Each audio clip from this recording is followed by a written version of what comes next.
Hello, Essentials families. We miss you so much, and it looks like we're going to be doing virtual lessons for the rest of the year. So sadly, I wish we could be doing it in person, but we'll have to do it on here, so we'll make the most of it. Today, we're going to be going over week 22, and we're going to be reviewing adjectives. Well, we're also going to talk again about the compound and complex structure. We'll be doing the patterns, subject, verb linking, predicate adjective, and predicate nominative. And we'll be discussing a new verbal. If you remember that Venn diagram that I showed you last time with the 3 bubbles, we're going to be adding one on to that this week and learning about participles. So right now, the things that you're going to need with you for class today are charts L, chart Q, and a task sheet. So you may want to pause the video right now and go grab those things. If you get your task sheet and do it with me at the end, it can count as one of your task sheets for this week, as well as a quid it quo. Okay, so go ahead and do that, and then come right back.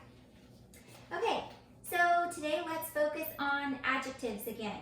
Does anybody remember what parts of speech adjectives modify? Remember the definition of an adjective.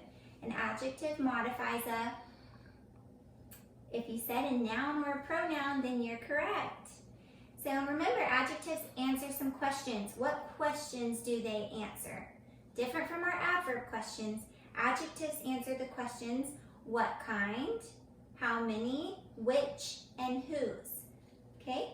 So chart L, if you're looking at your chart, is where you're going to want to study that to get really good at your quid it quo. I'm going to read you a sentence, and I want to see if you can tell me what kind of adjective it is. It could either be descriptive,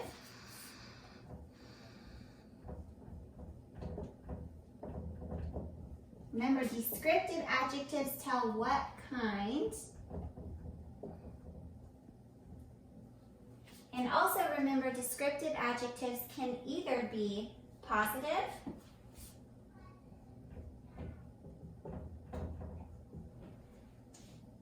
comparative,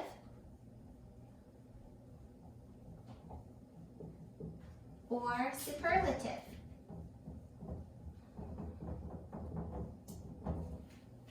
Okay? Fix that real quick. Okay, it could either be descriptive, it could be possessive. Remember, possessive tells you whose or which. Nope, not which, sorry. Just whose. Whose, or it could be limiting. A limiting adjective would answer how many or which.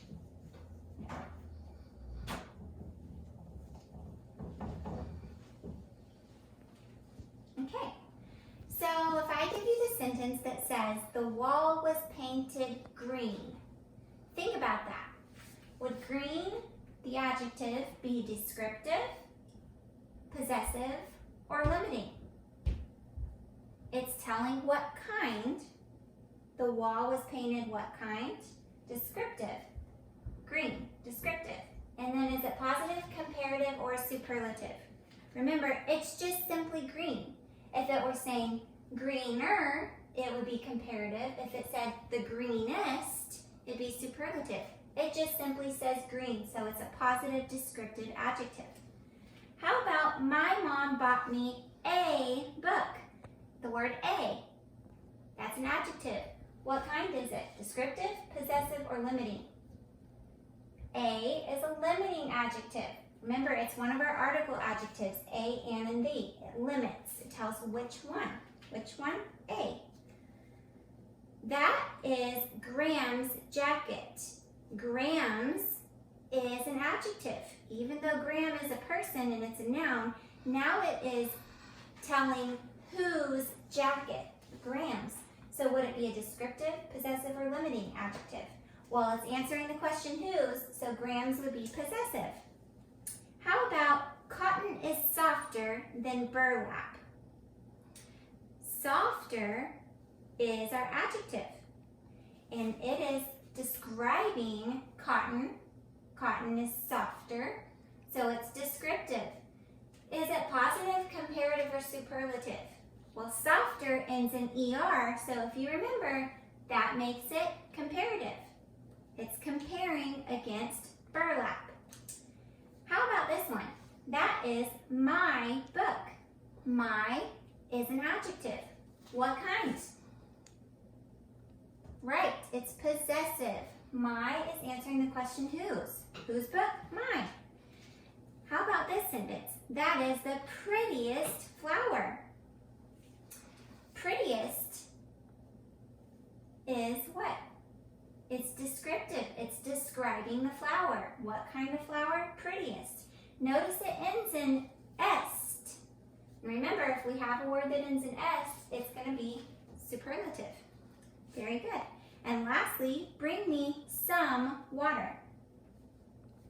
Some is what kind? Descriptive, possessive, or limiting? It's limiting. It's asking how much, it's telling how much. How much water? Some. Okay? Good job. Now let's move along.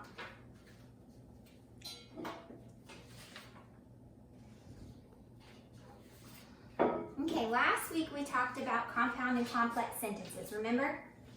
How many clauses does a compound and complex sentence have?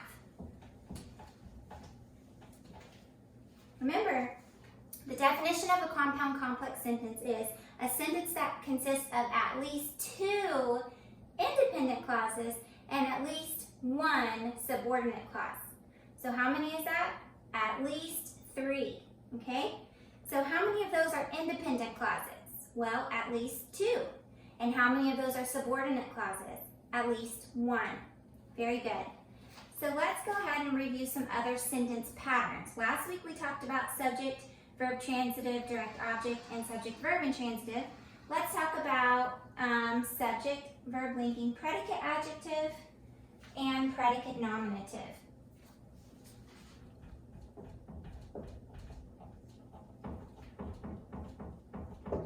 Okay, I feel sick. I is our subject, right? Who feels? I, label subject pronoun. What is being said about I? I feel, label verb. I feel what? I feel sick. Tag along question. Can sick replace or describe I? Yes, it does. It describes I. So here we have a predicate adjective, which makes this a verb linking. What about she is tired? She is our subject pronoun. What is being said about she? She is, label verb. She is what? She is tired.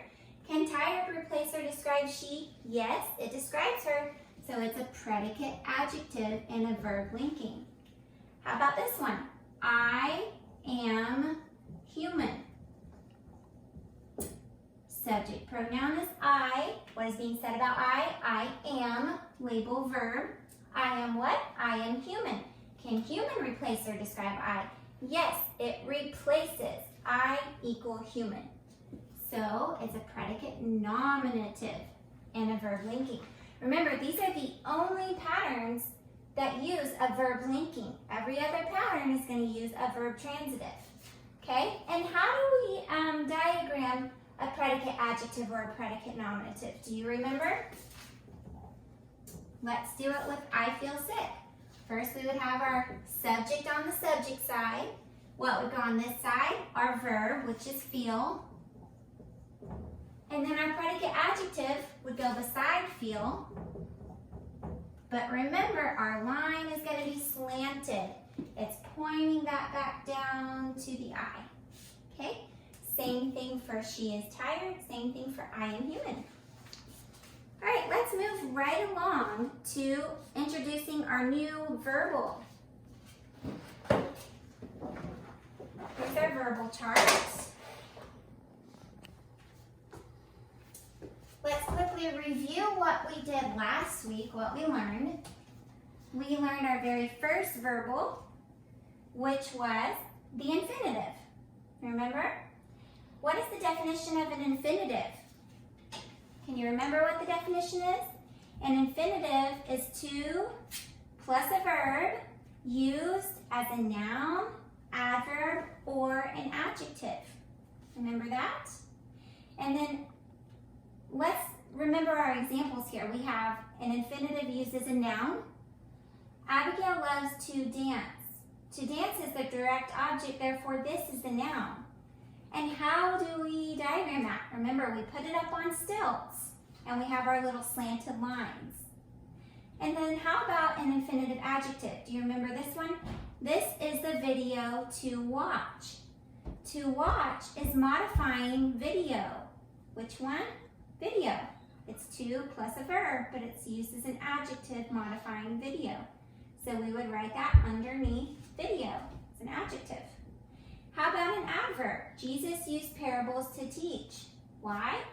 And to teach is modifying the verb used. So this is an adverb. Jesus used parables to teach. So we would write it underneath our verb, just like we do adverbs. Good job. So today we're learning something new. It's called a participle. You probably remember that there's two different kinds of participles. We've got our present participles and we have our past participles. Remember, a past participle is a verb plus en, ed, or t used as an adjective. Okay? And a present participle is a verb plus ing. Okay? And both of these will act as an adjective. They can also act as a verb. I apologize. So, since you see verbal here, that means it can also act as a verb. Adjective or a verb. Okay, so let's talk about these. First off, let's look at a participle adjective here. I like my toast burned. Okay, burned is a past participle. It ends in ed, right? And it's acting as an adjective. Why? Because it's modifying the word toast, which is a noun. So it's an adjective. Now let's look at how we diagram a participle. You would diagram it just like you would a normal diagram, where burned is an adjective. It's going to go underneath the word that it modifies, which is toast. But notice how our line is a little curved line instead of just a normal slant. So that's going to be how you diagram a participle. Let's look at another example. The sleeping dog is lazy. Sleeping. It's a verb plus ing. So that means it's a present participle. It's currently sleeping. The sleeping dog is lazy. And it's describing dog. What kind of dog? The sleeping dog. So let's diagram it. Sleeping modifies dog, so it's going to go on a curved line underneath dog. Very good. How about if I give you some more examples of me using a participle as an adjective? Don't wake a sleeping baby. Same as this one. Sleeping dog. Sleeping baby. The injured catcher sat on the bench. That's a past participle. It ends in ed. The delighted girl received a present. Again, a past participle. The sitting woman waited for the bus. That's a present participle. It ends in ing. Now, sometimes a participle can be used as a phrase. So listen to this one. Singing sweetly, the birds sounded beautiful. Singing, it's modifying sweetly. Declared the winner, the president-elect celebrated his win. Declared the winner. However, this is where it gets tricky. Sometimes you can think something is a participle because it ends in ing or it ends in ed, but it is not. And the one way that you would know this is if there's a helping verb inside of that verb phrase. So let me give you a couple of examples. The child had cried when he fell. Notice we have a verb plus ed, but we have a helping verb in front of that verb. Therefore, it's not a participle. It's simply a verb with a verb helping. How about another one? The children were laughing. Here we have a verb with ing, but there's a helping verb here. So that makes this a verb. It is not a participle. How about the girls were skiing? Same thing. Were is a helping verb, so that is not a participle. It's just a verb with a verb helping. Now how about you tell me whether you think this is a participle or a verb phrase. I'll read it to you and you answer. The running dog chased after the duck. Did you hear it? Running, it ends in ing. So is that a participle or is it a verb phrase? It's a participle. There was no helping verb before running. Now how about this one? The dog was running after the duck. Did you hear that? Did you hear the helping verb was? Okay, so that means it's a verb phrase. How about this one? The girl was swimming in the pond. Verb phrase. Did you hear the was? How about this one? The swimming girl grew tired. Swimming. That's an adjective and it's a participle. It's describing the girl. And so it is a participle. Good job. Lastly, what we're going to do today is just diagram a sentence together and do a quit quote together, and we will be finished. So let's do the first task in our task sheets for this week all together. If you do it with me right now, it can count as one of your task sheets for the week. Okay, so our sentence, if you want to go ahead and copy it down right now, is Jesus who rose is king and he is glorified. I'm going to write it up here.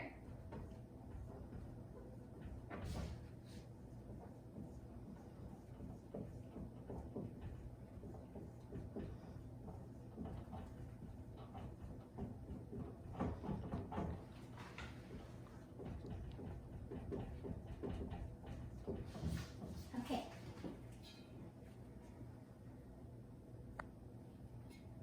What's our first question going to be? Well, let's check our mechanics first. Is there a subject? Yes. Is there a verb? Yes. Does it begin with a capital letter? Yes. Does it have an end mark? Yes. Does it make complete sense? Yes. Are all the other punctuation and capitalization correct? Yes. And lastly, are all the words spelled correctly? Yes, I believe so. So first, let's identify our first independent clause. Jesus is king. That's our independent clause. So who is king? Answer, Jesus. Label, subject, noun. And what is being said about Jesus? Jesus is. Label, verb. Jesus is who or what? Jesus is king. Can king replace or describe Jesus? Yes, it replaces him. So we have a predicate nominative verb linking. All right, that's our first independent clause. Remember, with a compound complex, we have at least two independent clauses. So let's see if we can identify our next independent clause. He is glorified. We've got a subject and we have a verb. Okay, who is glorified? He. Label, subject, pronoun. What is being said about he? He is. Label, verb. He is who or what? He is glorified. Can glorified replace or describe he? Yes, it describes him. He's glorified. So it's a predicate adjective, which makes this a verb linking and is a conjunction, right? And now we have our subordinate clause. That means this can't stand alone on a sentence. You can't just say who rose and make it make sense because it's not a question. This is a statement, right? Who rose? So that's our subordinate clause. So who rose? Who? Label, subject, pronoun. What is being said about who? Who rose? Oh, I'm sorry, this is not a subject pronoun. This is going to be, no, it is. It is a subject pronoun. It's a relative pronoun, but it's the subject in this clause. So what is being said about who? Who rose? Label, verb. Nothing comes after rose, therefore it's intransitive. Okay, good. Now, let's go ahead and identify what sentence patterns we have here. We have a subject, verb linking, predicate, nominative. We have an SVI. And we have a subject, verb linking, predicate, adjective. So we have 3 different sentence patterns in this sentence. And we already identified that it's a compound complex sentence. It's a good job. Let's go ahead and diagram it together really quickly.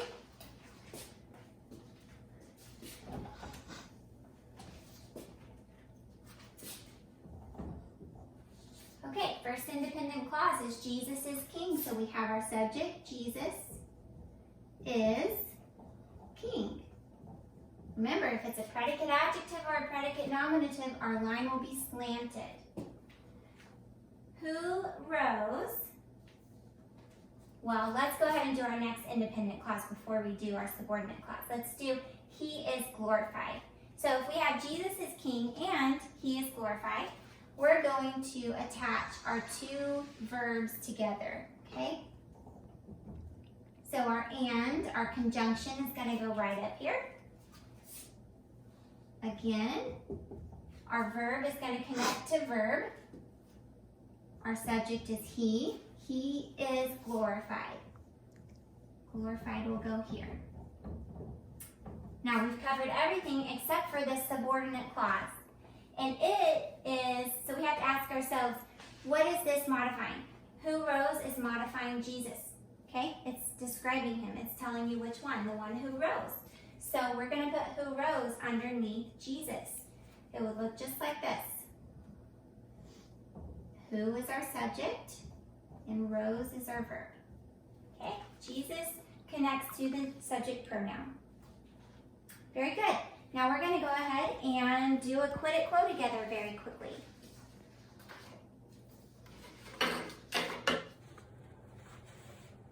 Okay, so here we have our sentence. I went ahead and took out the subordinate clause, which is who rose, and I just put in Jesus is king and he is glorified. Okay, so you can go ahead and copy that down on your task sheet, and then we'll go ahead and label it. So we know that Jesus is a subject noun, is a verb linking, king is a predicate nominative, and is a conjunction. He is a subject pronoun, is a verb linking, and glorified is a predicate adjective. Okay, so let's go down the line and ask ourselves, let's start with Jesus. Jesus is a subject noun, which means what part of speech is it? It's a noun. So we ask ourselves, what number is it? Is Jesus singular or plural? There's only one Jesus, so it's singular. And what type is it? Is it common or proper? Well, it's a proper name, Jesus. It begins with a capital letter, so that means it's proper. Now, is Jesus concrete, abstract, collective, or compound? He is concrete. He's a person. He can be seen. He can be touched. So it's a concrete noun. Now, moving on to is. Is a verb, right? So let's go down to our verb line. What type of verb is it? Is it intransitive, transitive, linking, or helping? Well, it's linking, right? We put a VL up there. So linking. What is the tense? Is it present? Is it past or future? Well, Jesus is, that means currently is, so that is present. Now, what's the form? Is it simple? Is it perfect, progressive? It's simple. And is it singular or plural? Remember, the verb always follows suit with the noun, and Jesus is singular, therefore the verb is singular. And what's the person? First, second, or third? Well, Jesus is in third person. We're talking about someone else. We're not talking about I or me, and we're not talking about you. We're talking about him, Jesus. So third person. Jesus is king. Remember, king is predicate nominative, therefore it's a noun. So we go to our noun section, and king is singular. King is, in this case, king is proper, right? Because it's also capitalized because we're referring to a deity. Okay, and concrete. Jesus is concrete. A king is concrete. Now let's move to and. And is a conjunction. So we just go all the way down here and we find conjunction. Now what kind of conjunction is it? Coordinating, subordinating, correlative, or conjunctive? Well, this is coordinating. Remember, it's a fanboy, for, and, nor, but, or, yet, so. So we would put coordinating here. Okay, moving on to he. He is a subject pronoun, so what is it? It's a pronoun. Let's move down and find our pronoun section. Is he in first person, second person, or third person? Well, it's not I, it's not you, it's he. So it's third person. Is it singular or plural? Only one he, so it's singular. And is it masculine, feminine, neuter, or common? Well, we know he is masculine. Okay, now is. It's not any other pronoun. So now we have is. Is a verb linking again. So let's go down to our verb. We identified as a linking verb. This is present. He currently is, so we would put present. It's just in simple tense. It is singular because he is singular. And it's in third person because he is in third person. And lastly, we have the word glorified. Now this is a predicate adjective, so therefore we find our adjective section right here. It's not possessive.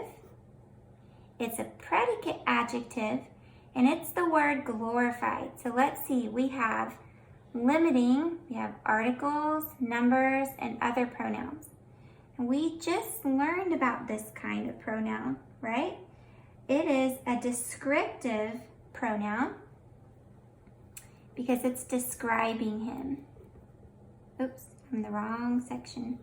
It is a descriptive adjective, not pronoun.